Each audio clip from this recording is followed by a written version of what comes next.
So we mentioned the hot water appliances inside. Here we are standing next to the system you've got here. Tell us a little bit about this system. All right, so what we use on what we're using on this house and what we use on many of our homes are sand and hot waters. They're a type of heat pump hot waters, and heat pump hot waters are much more common than they used to be and much more efficient than they used to be. Back in the day, we were all putting on solar hot waters, gas boosters, but now because we're producing a lot of power during the day and we want to use it, and these hot water systems are now extremely efficient at what they do, so it's just the logical choice. They're also a little bit more price competitive. The way that these things work is that they don't actually make hot water. It's not like a gas flame in there making the water hot. Yeah. Instead, they're running a refrigerant around in a loop. It goes in a loop in the tank and comes through the back of this unit. Inside here is a big fan, and it just blows air across pipes, and inside those pipes the refrigerant is very cold. So compared to the air outside, there's a lot of heat in that air. It gets into the refrigerant as it blows across the pipes, and the refrigerant then goes back and dumps it in the tank. And to run this unit might take, say, 1 kilowatt hour of energy, but in running for 1 kilowatt hour of energy, it can transfer up to 5 kilowatt hours of heat out of the air into the tank. So extremely efficient at what they do. And of course, if you do that at a time when you're making the solar, effectively you got free hot water. And a nice big tank means that they'll have plenty of hot water overnight. Also too, Jeremy, these appliances are getting smarter now, aren't they? So they can talk to each other, if you like. They can almost talk to the solar system, so they can generate and use the power when you're generating your own power. Some are. This one hasn't got that functionality, but what this one has is a timer. Yep. And we know that the sun is coming out every day. Yeah. So for hot water systems, it's really easy. Just make sure that you get one that you can set to turn on at 10 a.m, turn off at 4 p.m, and that'll be hot. And the sun will have done it, and then you've got the hot water overnight.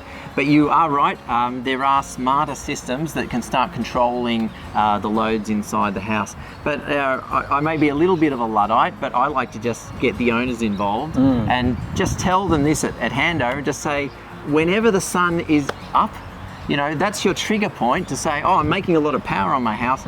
What can I turn on? Yeah. Can I turn on the washing? Can I, you know, do the dishwasher? Yeah. But you know, this is sort of set and forget. So we just put that on daytime. And it'll kick in. So if we're not going to run out of water, are we? So if we got a particularly cloudy day or dark day, just because it's only on between those hours doesn't mean we're going to run out of hot water. You certainly won't run out of hot water. It's got a lot of smarts there. It's even got an app, and you can press the boost button if you've got a party and you just got crowds of people having showers in the house. No, it'll do all those things. And they work in cold climates, Jeremy? Certainly do. Don't let anyone tell you that it's not going to work. One of the things you also do, Jeremy, is you fit rainwater tanks to your houses. Tell us a little bit about the thinking behind that. Yeah, we've been doing that for, well, over 20 years now. Yeah, right. I remember the first time I came to a house and put one of these in. I wasn't a builder back then. I was just an owner builder, and the guy digging it came up to me. He gave me a big long spiel about what a crazy owner was, and connecting a toilet, connecting the tank to the toilet, and So these look, everyone, any plumber and his dog now has put these on, but I still think it's important. We're in one of the driest continents on Earth. Who knows when the next dry spell is going to come.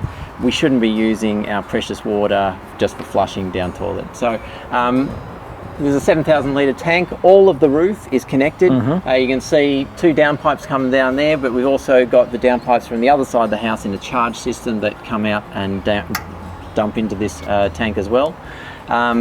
We maintain clean water quality by making sure we have a little filter on each downpipe. You can see just at the top of that downpipe there, that just filters out leaves and debris. And then there's another filter as it goes into the tank, so we've got good quality water.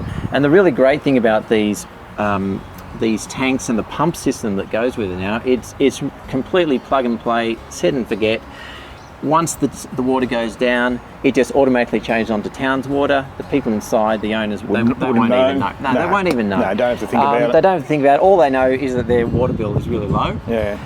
And the other nice thing about it is, if for any reason but the owners were ever unhappy with the quality of water in the tank, they can just flick the switch off, the pump off, and it just diverts to mains pressure.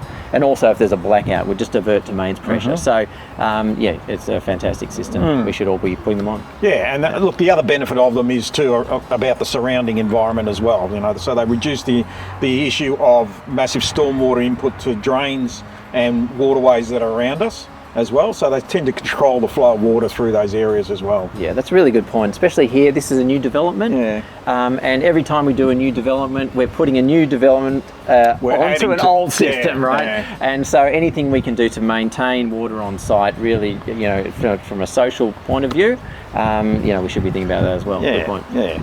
As well as providing a little bit of water for our gardens and our veggie gardens and those sorts of things as well. That's it. That's it. You can even put it to the laundry, the cold in the laundry. We often do that. I think we've done it here. And technically, you're allowed to drink it if you want to drink it and shower under it if you wanted to shower under it.